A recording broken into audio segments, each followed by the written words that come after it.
I am a winner. I am definitely a winner. I am a winner. I just finished reading Joshua, a little bit of Joshua, Proverbs, and I went over to Judges. I read Joshua's 17th chapter through the 24th chapter. Read Judges' first chapter through the 6th chapter. No, I think I read Judges' first chapters through the 10th chapter. And then I read Proverbs 15th chapter through the 17th chapter. And I just got great stuff out of it. I feel like I am a winner. At the end of the day, after reading God's Word, I am definitely a winner. There's so much around this country going on. I contemplate on it. I pray for all of us, and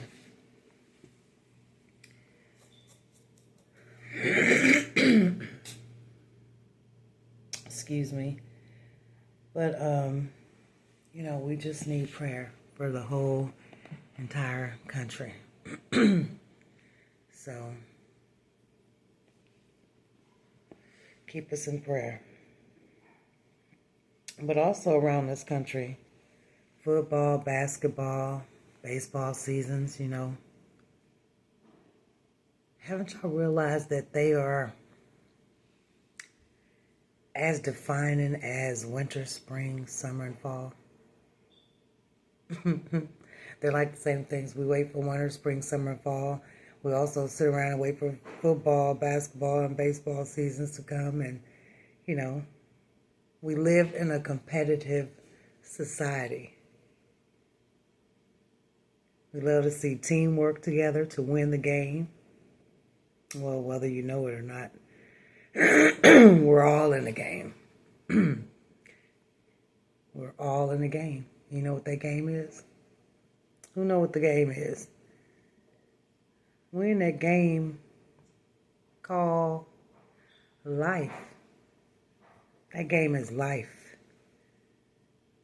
And we have an adversary who does not want to see us win, to see our families flourish, or to see our marriages work. He doesn't want our businesses to be successful or us to be happy and complete. There's a lot on the line. And there at the end is going to be a winner and a loser. And I don't know about you, but I've made up my mind that I'm going to win this one. I am a winner. Yep.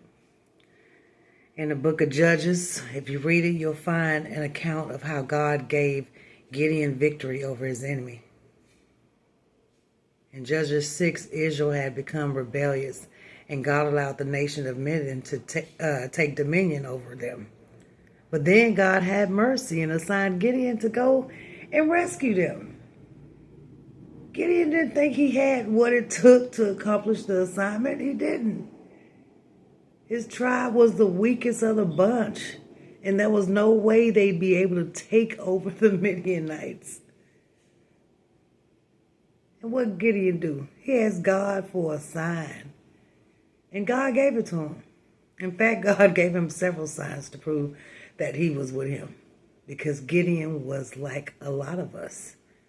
We don't always take God at his word. And we want sign after sign so that we can be assured he's going to do what he said he's going to do.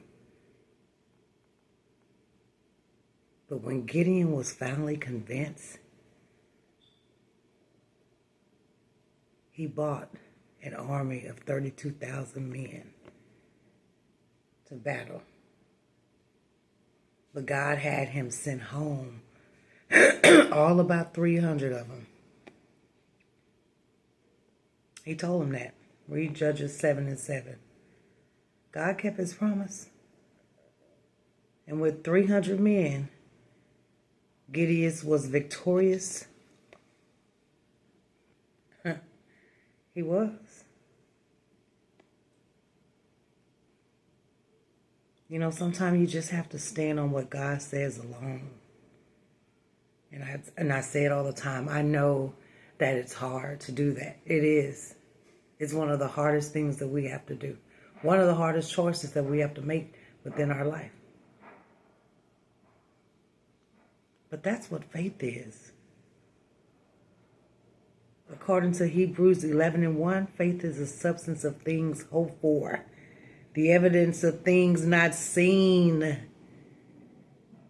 When you don't have the evidence, you have to trust what he says. Even if it doesn't make sense to you, you still have to trust what he says.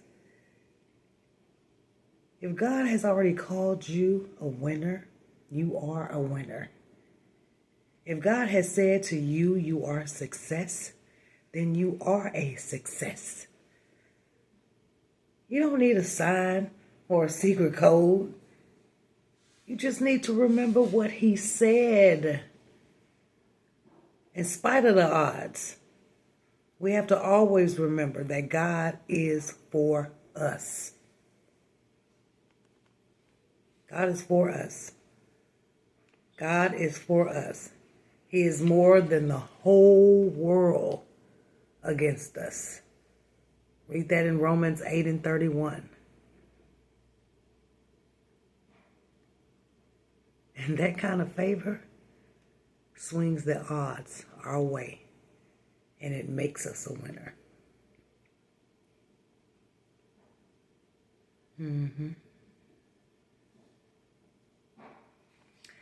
I want to know, because I pondered on it. I was like, would I have trusted God's instructions to send most of my men home? I did have to think of it. I was like, I had 32,000 and you telling me to send all but 300 home? Would I have trusted his instructions?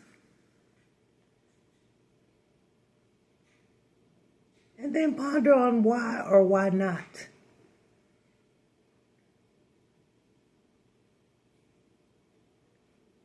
Or better yet, has there been a time in your life when you trusted God and succeeded against the odds? Has there ever been a time in your life when you trusted God and succeeded against what everybody else thought? Has it?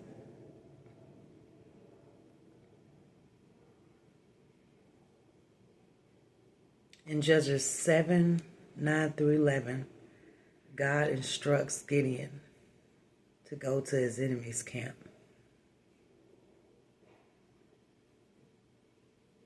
Why? Why did he instruct Gideon? And what was the results?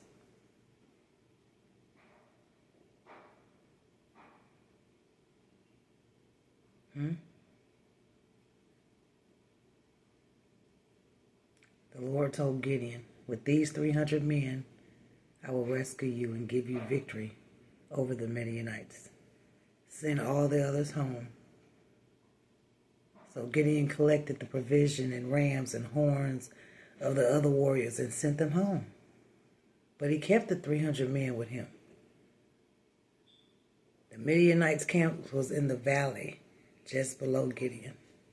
That night the Lord said, get up, go down into the Midianites' camp, for I have given you victory over them.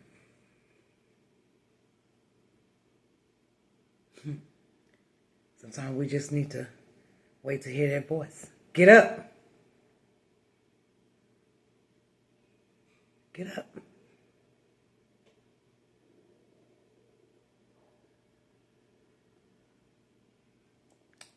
I just wanted to share that with y'all and what I got out of my reading, you know. We are winners. God says we are. Take that, place that in your mind, place that in your heart. so that you can build more confidence within yourself as well, knowing that there's nothing you can't accomplish, no matter how hard it is. If it's for you, you're going to get it. But trust in God to lead you through that path. Don't do it yourself. Don't try to do it yourself. Follow His word. Follow His word. Don't try to do it yourself. But trust in Him. Trust in Him. Yep. Trust in Him. Until next time, y'all stay blessed.